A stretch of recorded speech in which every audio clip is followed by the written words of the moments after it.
boss. All right, let's start. We're good to go.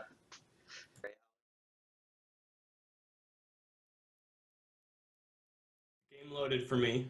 Yep, me too. All right. Welcome Three to the for three. party. Welcome to the party. Welcome to the crew.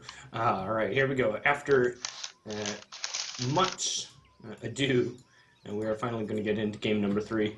Spawning over on the left-hand side, playing Japanese on the map Bengal. We do have KINGofOsmane. His opponent, spawning on the right-hand side of the map, playing British Civilization, is Lag the Master. This map, not as high hunt as the previous map was, and I do think that that's going to pose a little bit more of a difficulty for the Brit player, but at the same time, this isn't necessarily a map that, or a matchup that is, I guess, too difficult for Brit if they play their aggressive style. Certainly, there's not a lot of room to work with for the Japanese player in the backside of his base, which is something that the Japanese player is always going to want to look to have. And of course, it was not a huge wood start as well, though it looks like, has he identified a wood treasure? No? Yeah, you know Oh, what I? he's already chopped it. Okay. Yeah, he's already got it. But what He I got like 50 about bucks as well. yeah, what I like about the low wood treasure or the low food treasure maps is wait, not food treasure, low Food. hunt maps. Mhm. In this matchup is that it's easier for British to know where the Japan player is going to shrine, right? Because ultimately, for the longest time in the early game, it's like the British just find a hunt. It's just how many shrines can they kill, and then, obviously, if there's less hunts, there's less places to go for shrines. Yeah. So And there's also like all this unbuildable terrain as well, right? So it's gonna like it just cuts down on the sheer amount of territory that Japan has to build shrines to a much lower effect. Like there's basically half the map that's unshrineable just because it's this unbuildable water terrain as well. So it's There's a definitely lot of gonna. good treasures on this map as well. I yeah, saw there's one this big anyway. 90 food down here, or 90 wood. I wonder. I have this feeling that 90 Japan wood, player is going to 100. get it. The The Jap 90. actually had a crazy start, 100 wood in their base. Yeah, he did. It was an But he insane hasn't even start. taken the other 50. Wow, yeah, that's actually really good. Where's the other 50? I don't even see it. Oh Just right wow, north of right, his literally shield. right there. Wow. Yeah, Well, he's saving just that one. walked up on a 90 wood, so he should be saving that for later. Just He's got that gonna one in get the pocket. yeah, he's gonna get two. He's gonna get 3 age 1 shrines if he gets the 90 wood. Hmm. I don't know where he's going, but oh, is he going for the steal on this 65 coin? No, I was gonna say I'd let him have the 65 coin. I don't even care. He's got his scouts grouping back up. Looks like he's Yeah, going to be working his way over there. Certainly, those wood treasures very, very good for both civs. Uh, Japan, if he's able to pick this up, as you mentioned, going to be able to get basically 200 free wood at the start of the game, which is absolutely insanity. It's going to be basically 3 shrines for free when all of those discounts are rolled into effect. Heavenly Kami, Portuguese Consulate, making for 75 wood shrines. Definitely going to be super good for him. Assuming he can pick up this 50 wood treasure as well that's in his base. And as we can see, he's had a really nice, decent start as well. We can take a look at his food count, quickly approaching 680, and it's going to be aging up here very, very quickly.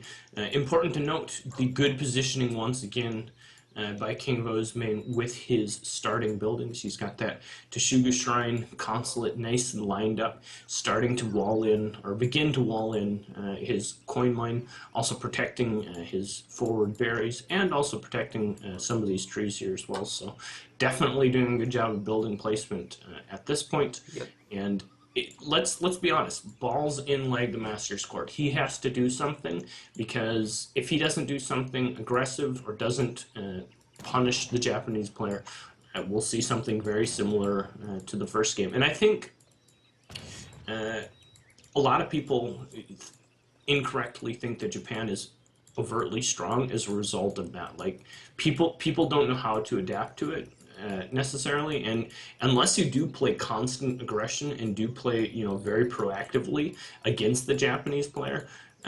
Japan can be very difficult to deal with, and if you don't play, correctly early in the game, this kind of Japan style is very, very effective. So we'll have to yeah. see whether or not he's able to apply the pressure appropriately.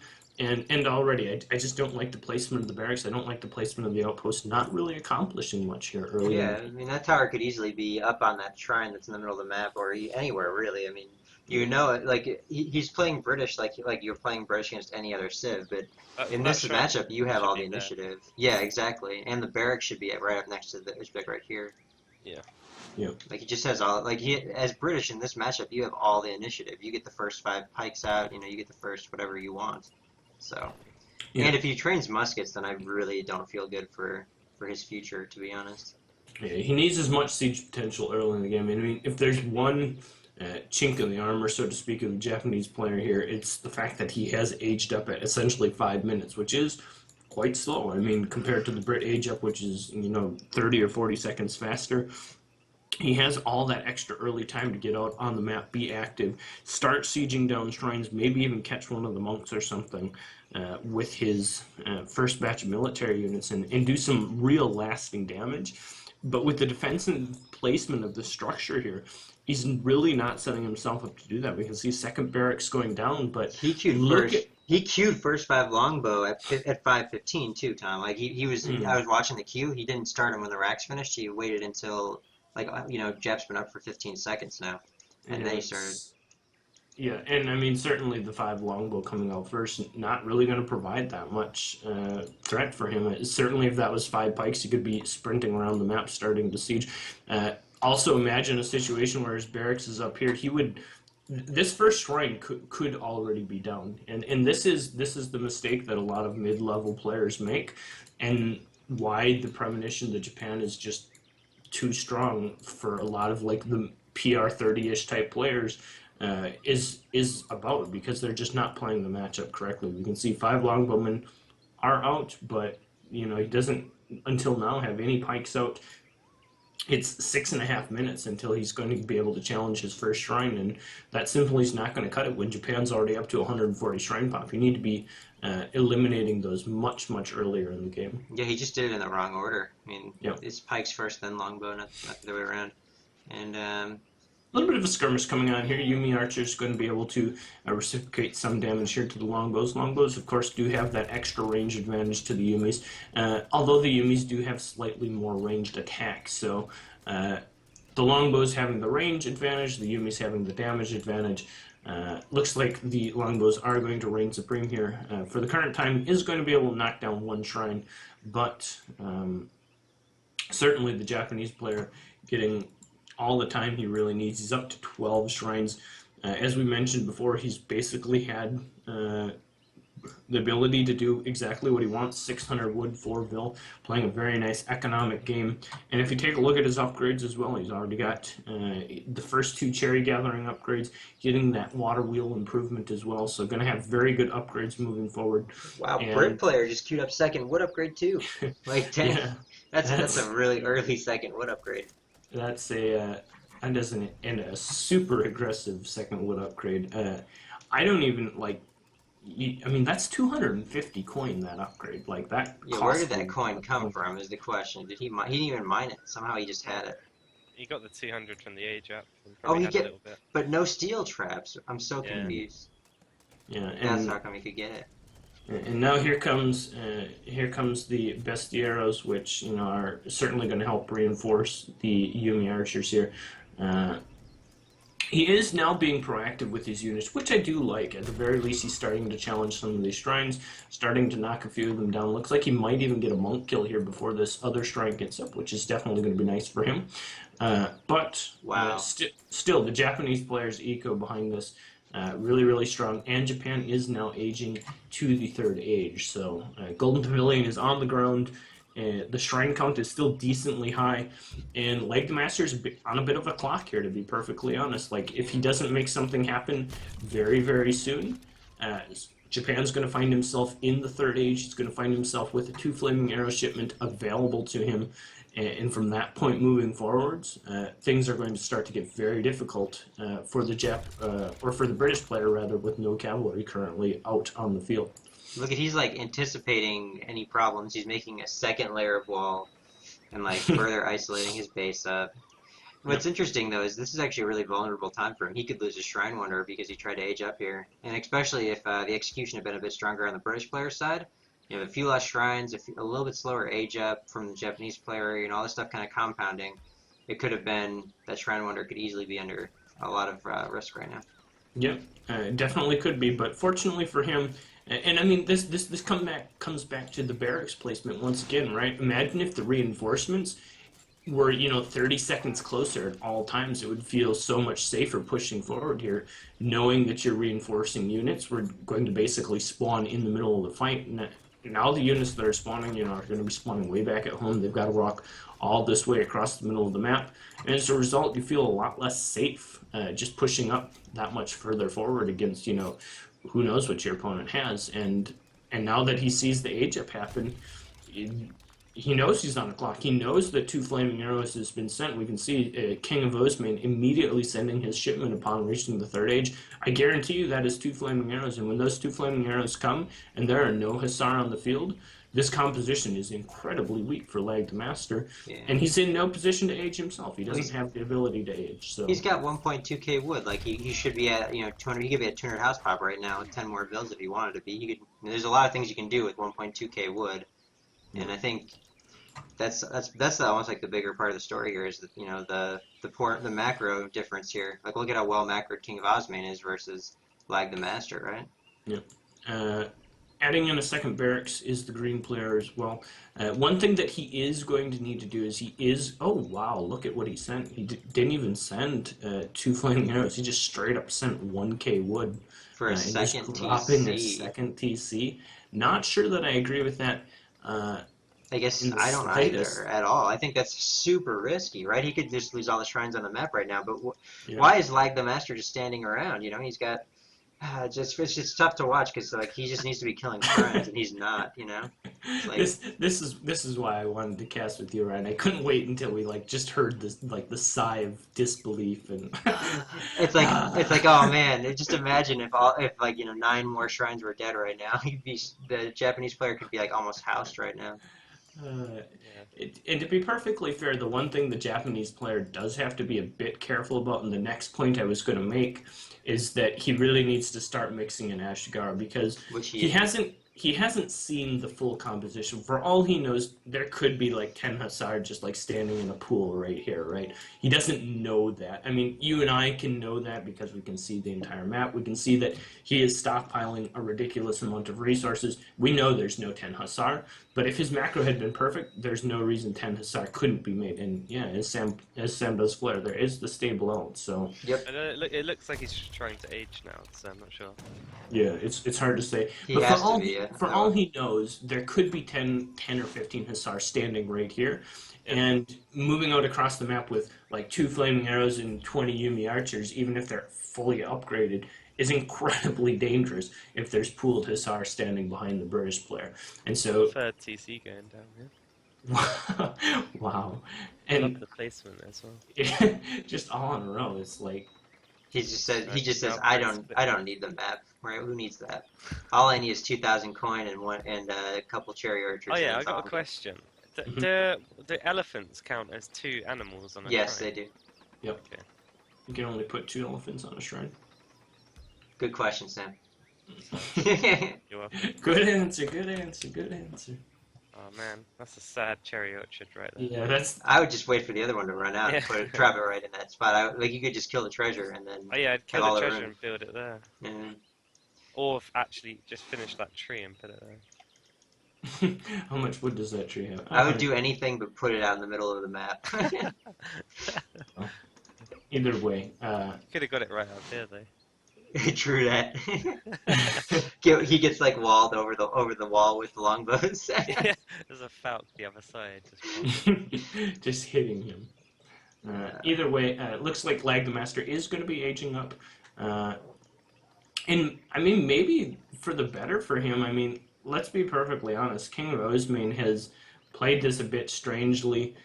Only has 43 villagers. He's got 3 TCs, but, I mean, he's not going to be able to use all 3 TCs and make military units out of, all that stuff. His eco's, not that insane at this point, right? And... Guys, check out this wall segment. I'm sorry. Yeah, I love it. That's a dirty wall segment. To be perfectly fair, soon Lag the Master is going to be aged up. He is going to have, the ability to send his 2 Falconet shipment.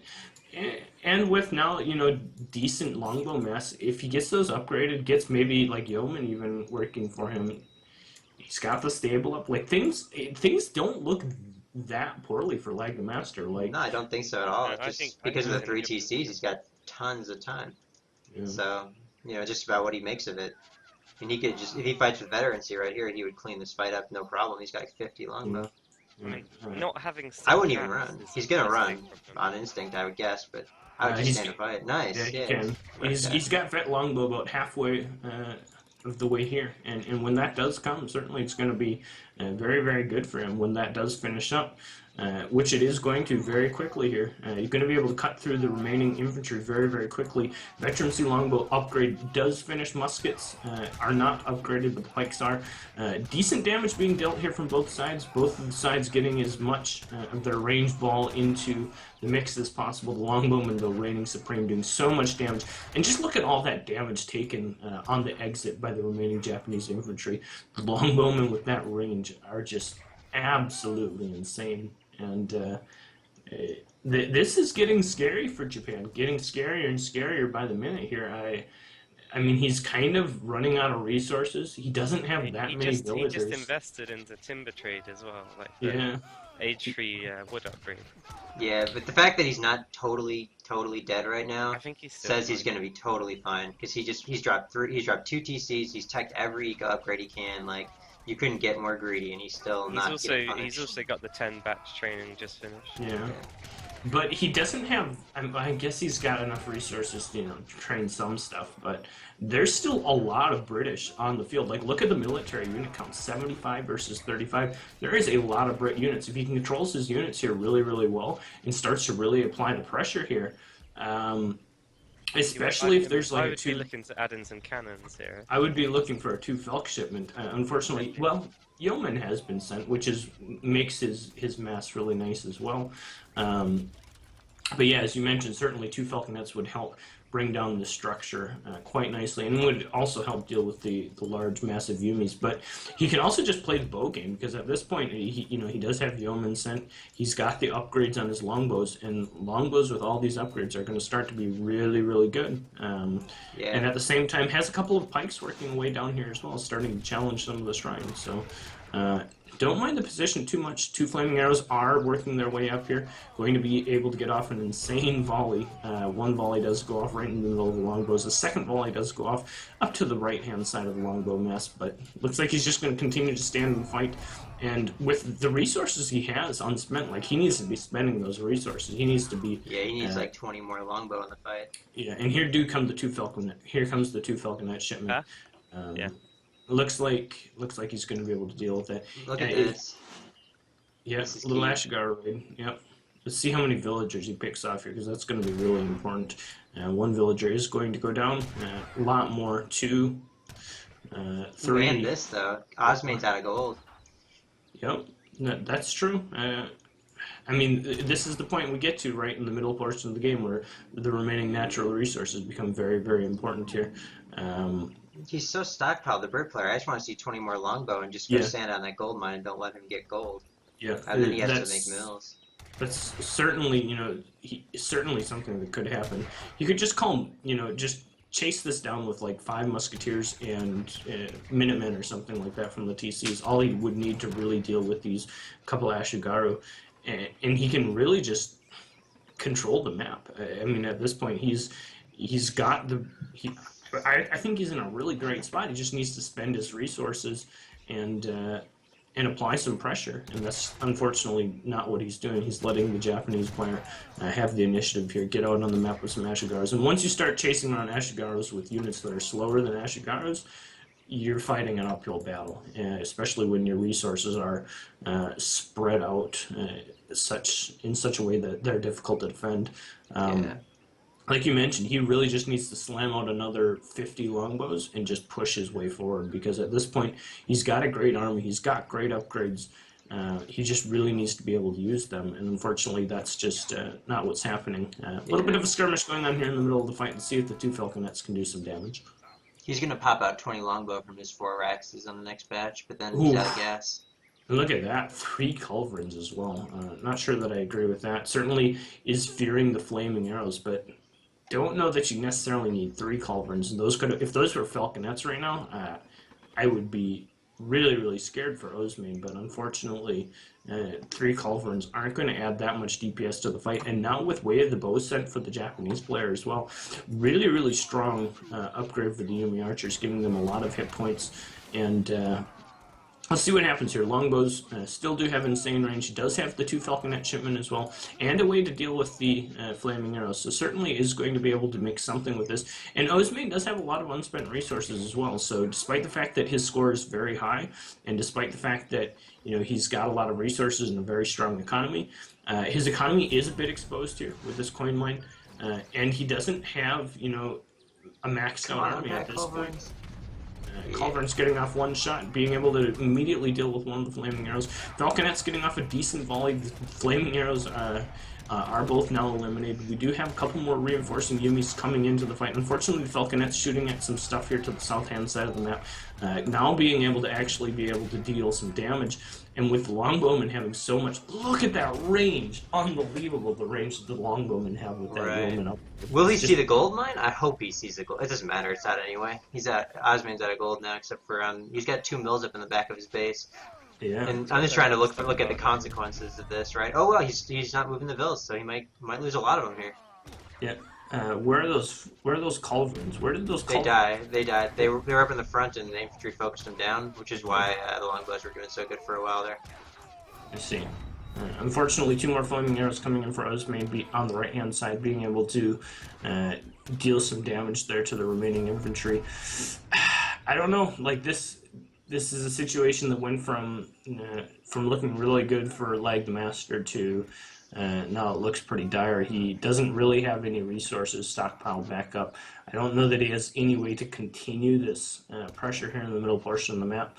And the Japanese player still has a good eco, still has, some mills coming up. He's got a couple cherry orchards, and is now sitting at maxed out villagers as well at 75, whereas Lag the Master, the British player, only sitting at 59, now up to 60 villagers. So things going to look pretty tough for him here moving forward. Doesn't have any more artillery on the field just yet. Another really nice volley by the flaming arrows there, being able to deal lots of damage to the veteran longbows. And although he does have a lot of longbows remaining, unfortunately for him, not a great way to deal with those flaming arrows. Doesn't have any more culverins out on the field, and now with the Japanese player pushing his way forward, does have a fairly exposed. Nagi's coming in too. This is the game right here.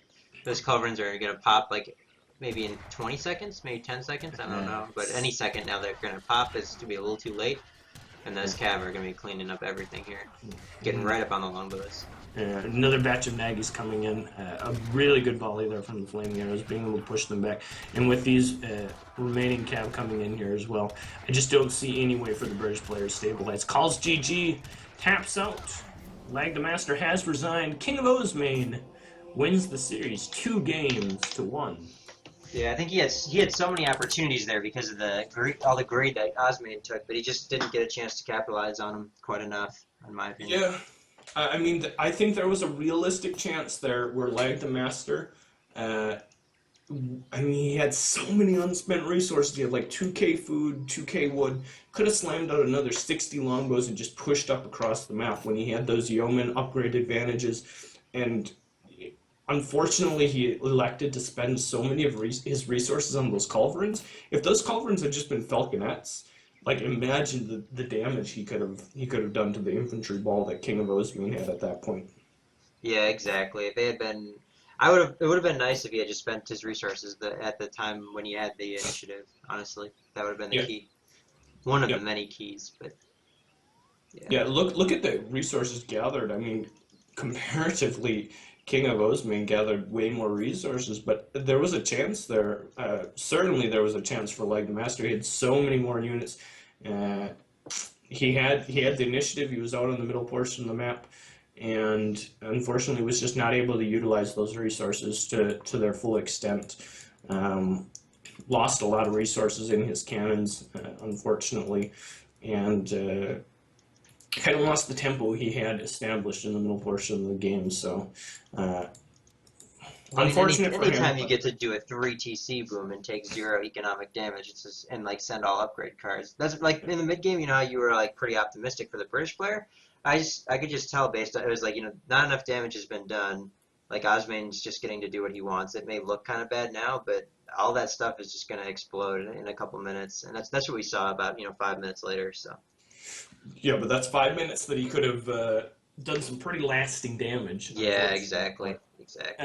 Either way, well played by Osmane. Did pick up the win. That's all that matters.